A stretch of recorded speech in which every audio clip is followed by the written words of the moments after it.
तो वो चाहिए। इथेनॉल मेथेनॉल इधर वाला। हाय स्टूडेंट, आपका मेरे यूट्यूब चैनल में स्वागत है बच्चों। आज जो है हम नई अपक्रिया शुरू करने वाले हैं। ईथर की जो है ईथर की ईथर बनाने की विधि है। फिर उसके बाद हम ईथर के भौतिक गुण के बारे में जानेंगे, क्योंकि हमारा जो फिनॉल था कोल पे अपक्रिया तक ही वीडियो बनाया, तो बाकी ऑफलाइन में ऑक्सीडेशन पढ़ा दिए थे, तो जिसकी वजह से अब जो है हम लोग ईथर बनाने की विधि आज पढ़ेंगे। वो दे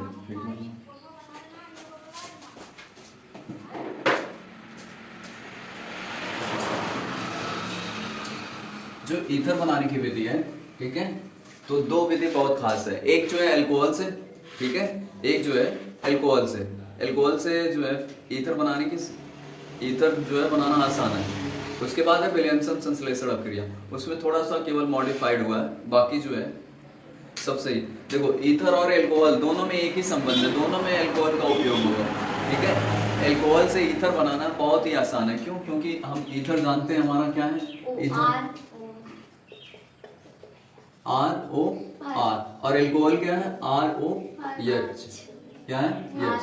अब इस H को हम अगर हटा दें और इसकी जगह पे एक जो है कार्बन समूह ला के जोड़ दें, है ना, तो ये आसानी से क्या कर सकता है, ईथर बना सकता है, ठीक है। मतलब हमें इसी एसिडिक हाइड्रोजन को हटाना है और हमें यहाँ इसकी जगह पे कार्बन ला देना है, तो आसान है। जितनी भी अपक्रिया देखो, ईथर जो बनाने के अल्कोहल से सबसे आसान विधि यही है, ठीक है। तो पहला है ईथर बनाने की विधि, ठीक। ईथर बनाने की विधि पहला है अल्कोहल से,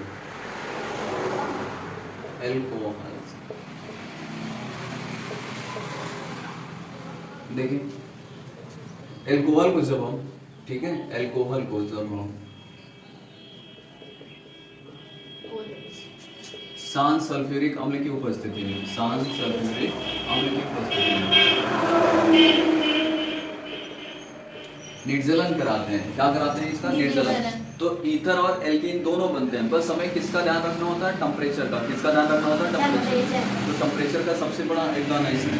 तो अगर आप देखो टेम्परेचर 100 डिग्री सेल्सियस रखेंगे या 110, है ना, मतलब 100 डिग्री सेल्सियस या उससे कम, तो हमें जो है ईथर प्राप्त होगा। क्या प्राप्त होगा? ईथर। ये ठीक है, C2H5 हो जाएगा, फिर C2H5। अगर हमने टेम्परेचर ज्यादा कर दिया, टेम्परेचर क्या कर दिया? ज्यादा कर दिया, ठीक है, मान लो 140 कर दिया, टेम्परेचर ज्यादा कर देंगे मतलब 140 डिग्री सेल्सियस, ठीक है, तो ये जो है आपको एथीन देने लगेगा। क्या देगा? एथीन, ठीक। तो आपको क्या ध्यान रखना है? टेम्परेचर। आपका टेम्परेचर सबसे ज्यादा महत्वपूर्ण है इस अपक्रिया में, ठीक है। जब हम देखो, इसको निर्जलन भी कहते हैं, अल्कोहल का निर्जलन, है ना, मतलब अल्कोहल के अंदर से हम क्या निकाल रहे हैं? जल निकाल रहे हैं। किसकी उपस्थिति में? सांस सल्फ्यूरिक अम्ल की उपस्थिति में, ठीक है। तो हमें इस अपक्रिया में सबसे खास क्या है, इस अपक्रिया में, ठीक है, हमें टेम्परेचर का सबसे ज्यादा ध्यान रखना है। टेम्परेचर, अगर टेम्परेचर कम है तो ईथर बनेगा, अगर टेम्परेचर ज्यादा हुआ तो एथीन बनेगी, ठीक है। तो लिखो और उसके बाद मैकेनिज्म बताना है। लिखो अल्कोहल को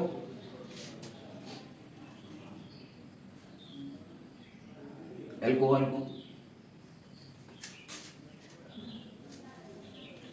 को 100 डिग्री सेल्सियस ताप पर, अल्कोहल को 100 डिग्री सेल्सियस ताप पर, 100 डिग्री सेल्सियस ताप पर सांस सल्फ्यूरिक अम्ल की उपस्थिति में, सांस सल्फ्यूरिक अम्ल की उपस्थिति में गर्म करने पर ईथर प्राप्त होता है। ईथर प्राप्त होता है,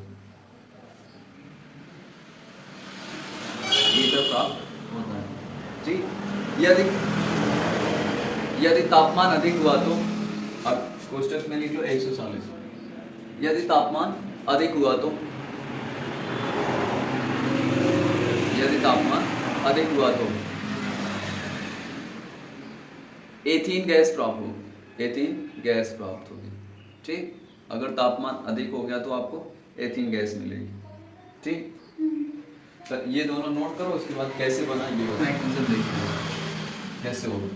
ठीक है, तो इसका मैकेनिज्म अगर क्रियाविधि देखें तो बहुत इंपॉर्टेंट है। ठीक है, तो स्टेप फर्स्ट में देखते हैं। स्टेप फर्स्ट में हमारा प्रोटोनिक एल्कोहल बनेगा। स्टेप फर्स्ट में क्या बनेगा? Protonic alcohol.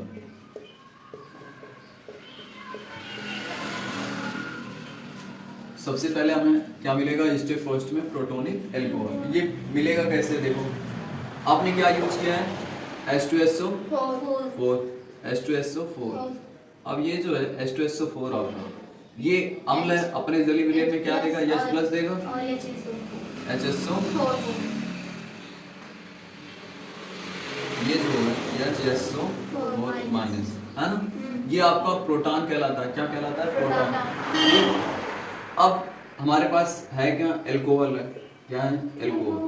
एल्कोहल में हम देख रहे हैं कि ये जो ऑक्सीजन है, ठीक है, ये ऋणात्मक है ना?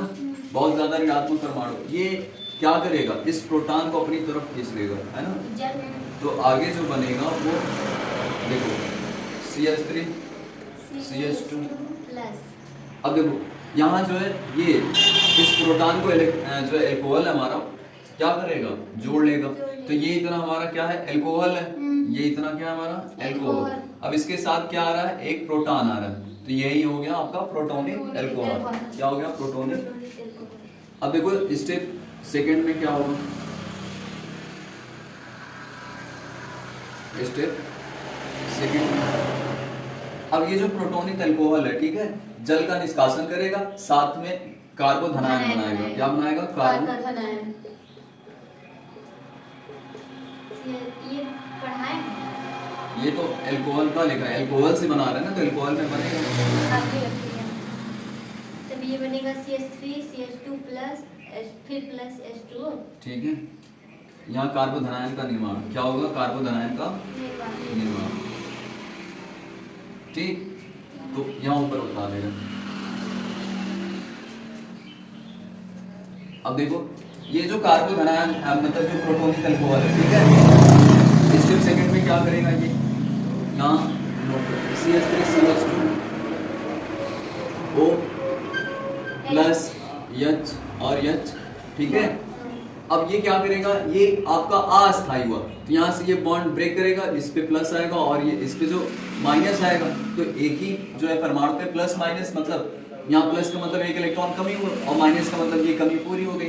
तो आपका बनेगा देखो CH3 CH2 और प्लस, फिर ये आपका जल क्या हो गया? बाहर हो गया। आपका जल बाहर हो गया।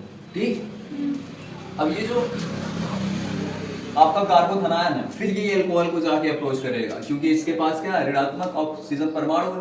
ये क्या करेगा? धनायन को अपनी तरफ खींचेगा। ठीक है, तो इतना पहले नोट करो। इतना नोट हो गया।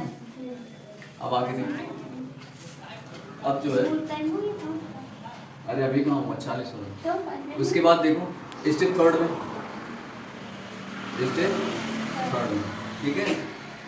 अब यहाँ जो आपका कार्बोधनायन बना है, क्या बना है? कार्बोधनायन। ये अपने अंदर से जो प्रोटॉन निकालेगा और साथ में क्या करेगा? जो है आपके एल्कोहल को, ठीक है, वो अप्रोच कर लेगा उस। तो यहाँ से देखो, यहाँ से जो है प्रोटॉन का क्या होगा? प्रोटॉन का निर्गमन होगा, है ना, मतलब बाहर निकलेगा। निष्कासन भी कह सकते हैं, निर्गमन। निष्कासन, हाँ, विरचन का मतलब बनाना होता है, निष्कासन कर दीजिए। प्रोटॉन का निष्कासन, बाहर निकलना। तो अब देखो CH3 CH2 प्लस।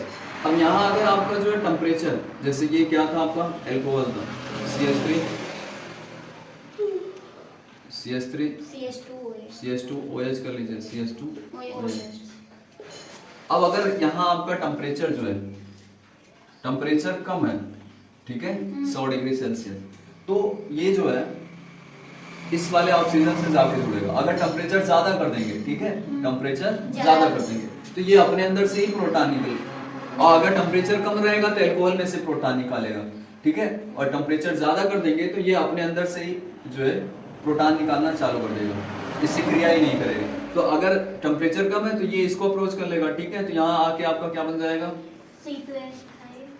C2H5, फिर ये O है, H को नीचे दिखा देते हैं, फिर ये C2H5 और इस पे पॉजिटिव। अब ये क्या है, अस्थायी है, तो ये क्या करेगा जो है बॉन्ड को अपनी तरफ ब्रेक करेगा, इस पे माइनस और इस पे प्लस, तो आगे आपका क्या हो जाएगा, यहाँ से C2H5 O C2H5 आपका क्या बन गया, उत्तर बन गया, और यहाँ से आपका प्रोटॉन बाहर निकल गया, जो अम्ल से प्रोटॉन आया था वो फिर क्या हो गया, बाहर निकल गया, ठीक। तो नोट करिए बस, ठीक है। तो यही जो है स्टॉप करते हैं, फिर अब कल जो है हमको आपको विलियमसन संश्लेषण अभिक्रिया जो है पढ़ाएंगे, ठीक है। उससे हम क्या करेंगे, ईथर बनाएंगे। उस विधि द्वारा जो ईथर सबसे, आप कोई भी ईथर चाहे असममित, सममित ईथर, कोई भी ईथर आप आसानी से बना सकते हैं। तो कल जो है फिर हम विलियमसन संश्लेषण अभिक्रिया पढ़ाएंगे, ठीक। तो धन्यवाद, और लाइक शेयर सब्सक्राइब करते रहिए।